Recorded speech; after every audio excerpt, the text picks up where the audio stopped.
Hey, what's up? Matt Wyatt here with you. Another big play, one big play this time from the LSU Auburn game.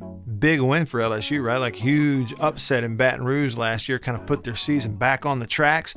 And you could trace it all back to this play, punt return, DJ Chark in the fourth quarter. LSU trailing by 9, receiving a punt right at the beginning of the fourth quarter. DJ Chark on about his own 25, but then flips the entire field, goes from one sideline to the other.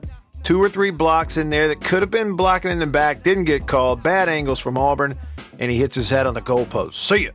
So the situation in the game, fourth quarter, Auburn's up by 2 scores, and that touchdown and extra point got LSU within 1 score. It made it a 23-20 game, and as we know, LSU wound up getting a touchdown late, getting a couple of defensive stops, winning the ball game. This was the huge play, put the life back in the team and in the stadium.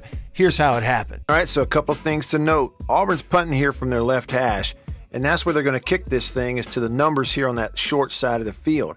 So they get most of their coverage unit down here on the left side of the field to their left, and most of the return unit for LSU is going to set everything up a wall so that you can get to the other sideline. It's designed this way.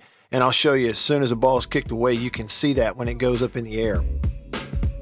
You can already see a pile of 6 or 7 coverage guys on the unit that are on the hash or this side of it for Auburn. Meanwhile, the return is going to go back this way, and look what LSU is setting up. Look at this wall that's forming right here. This is fundamental special teams coached well. They know what they're going to do, and they're executing it when they have to. I'll show you the behind look a little bit, but right there on your screen, there are 6 guys on the coverage unit, and there's another back here off screen, again, that are all on the hash or this way chasing the football. And keep in mind, the return's going to set up to the other side. So he catches it on about his own 25. Here's a questionable deal. Auburn fans felt like a block in the back. The key is it egregious enough to get the call? I don't know. I know there's contact, and it's definitely behind his shoulders. Probably is a block in the back. The other one came a few yards away right there. Again, it doesn't knock the Auburn player down, but it knocks him off his path and could affect him getting to the ball carrier. Again, you don't get the call. Crack back as he gets to the other hash, and you're going to have another block coming in here downfield.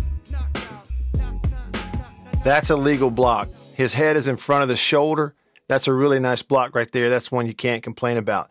So now he's flipped it, right? So you had 6 to 7 guys on that side of the hash, and only 3 or 4 left once you get to this side of the field, and he's got an escort.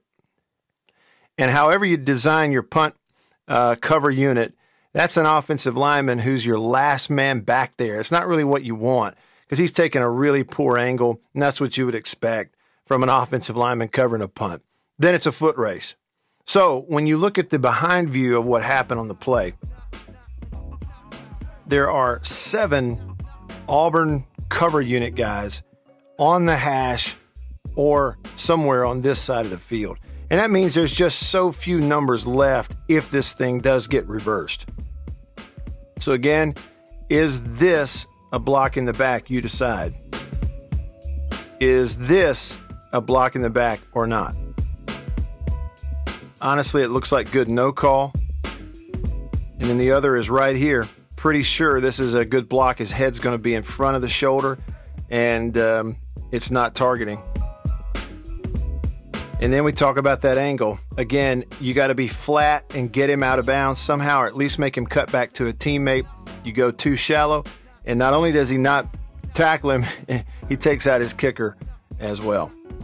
And it's to the house. Huge play. Got him to within 3, and they wound up winning the football game. All right. Hope you enjoyed that. If you did, let me know about it. Also, if you have an idea, right? Like if you think, okay, here's a big play I remember from the team that I follow or a game that you watch, send it to me. I'm on Twitter @Radio Wyatt, and I'm easy to message on Facebook too. Just head over there, send me a message, facebook.com/Radio Wyatt. Thanks for watching. See you next time.